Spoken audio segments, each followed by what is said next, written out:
सबका हमारे चैनल में स्वागत है।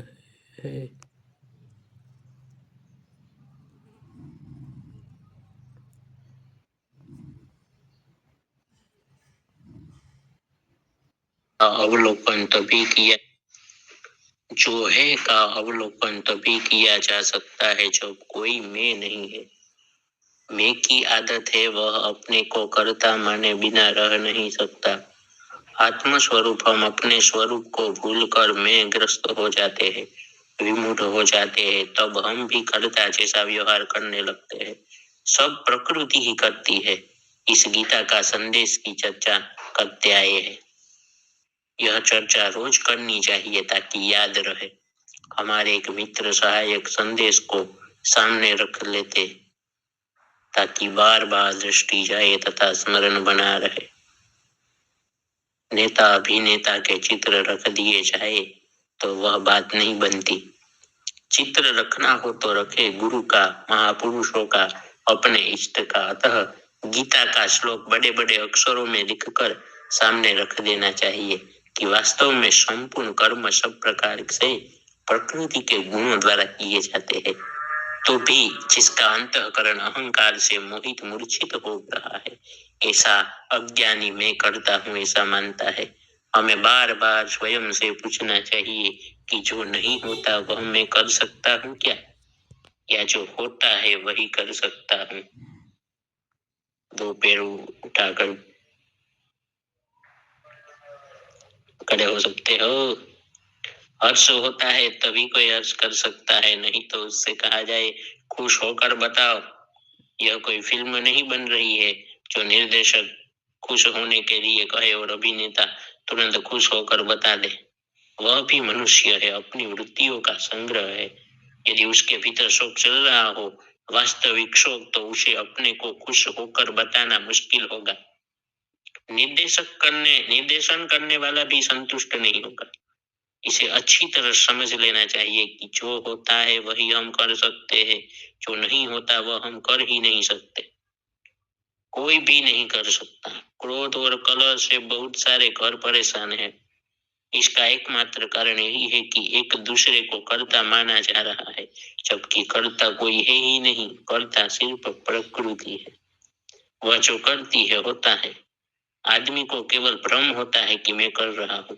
कर सकता हो तो करके बताए। करो भी नहीं, सचमुच सचमुच करके बताओ। उसे पता चल जाएगा कि वह सचमुच कुछ भी नहीं कर सकता। हमें लगता है अमुक व्यक्ति क्रोध बहुत करता है। सही बात यह है कि वह क्रोध क्या कुछ भी नहीं कर सकता। उसे क्रोध आता है तो करता है, नहीं आता तो नहीं करता। वह निर्दोष है। गीता कहती है जो इसे जान लेता है वह गहरे में अपने स्वरूप को प्राप्त हो जाता है। होगा ही। जब स्वयं करता है ही नहीं, प्रकृति ही करता है, तो और क्या हो सकता है। कुछ मित्र पूछते हैं, जरूरी काम आ जाते हैं, तब हाथ पर हाथ धरे बैठे रहना संभव नहीं है। महर्षि का कथन है, स्वाभाविक रूप से प्राप्त कर्मों में व्यस्त होने में कोई नुकसान नहीं है। रुकावट या बंधन तभी है जब यह कल्पना की जाए कि कर्ता हम हैं और स्वयं को इस तरह से क्रियाकलापों तथा उनके फलों में छोड़े रखते हैं। इसलिए तो फलाकांक्षा से ग्रस्त मनुष्य क्रोध आदि का औचित्य समर्थन करता है। यह आग में घी डालने जैसा है। क्रोध तो होगा, नहीं होगा तो नहीं होगा। लेकिन अगर वह होता है और उसका औचित्य समर्थन किया जाता है तो वह बड़ा रूप धारण कर लेता है। जो साधक दृष्टा भाव से भीतर से उठते क्रोध को जान लेता है, उसका औचित्य समर्थन नहीं करता, वह सहज बना रहता है। एक मित्र वर्षों से भय के शिकार है। उन्हें शिकायत है भय से। भय प्रकृति का तमोगुण है। प्रकृति की शिकायत करने से काम नहीं चलता। वह सचमुच बलवान है। उसके आगे नतमस्तक होकर रहने में भलाई है।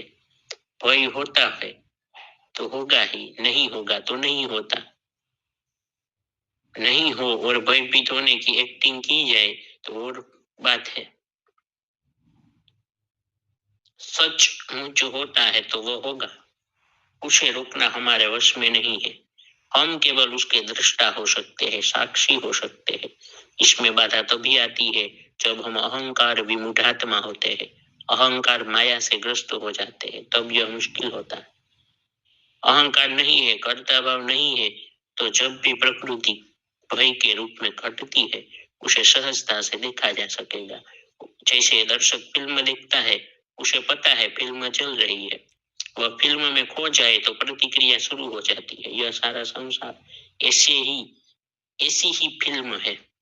इसमें सजग रहना, दृष्टा बनकर रहना ही उपाय है। खोने वाला कर्ता बन जाता है, भोक्ता बन जाता है, वह चीजों को गंभीरता से लेता है। अतः कहा जाता है किसी भी चीज को सहज स्वाभाविक रूप से देखना संसार की सर्वाधिक कठिन चीजों में से एक है। दूसरे लोगों से जुड़ी खबरों को हम कितनी सहजता से सुन लेते हैं, वह चीज जब हमारे साथ घटती है तब हम बड़े विचलित हो जाते हैं।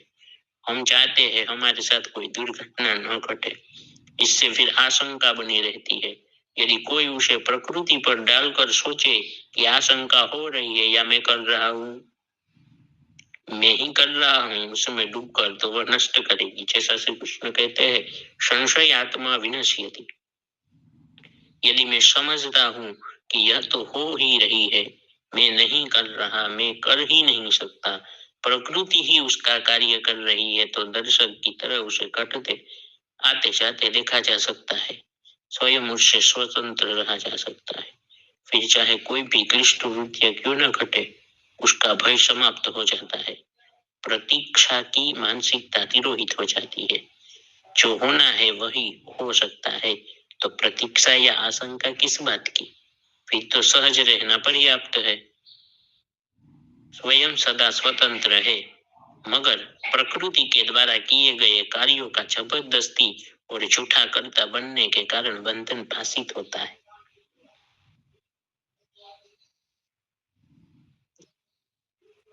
झूठा कर्ता नहीं बनना चाहिए, वास्तव में बंधन है ही नहीं।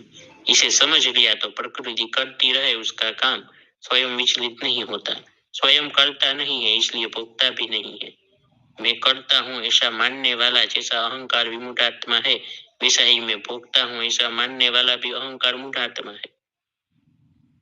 वह दुखों से घबराता है, दुखों को शत्रु मानता है। वास्तव में दुख शत्रु नहीं है, वे तो जगाने का काम करते हैं।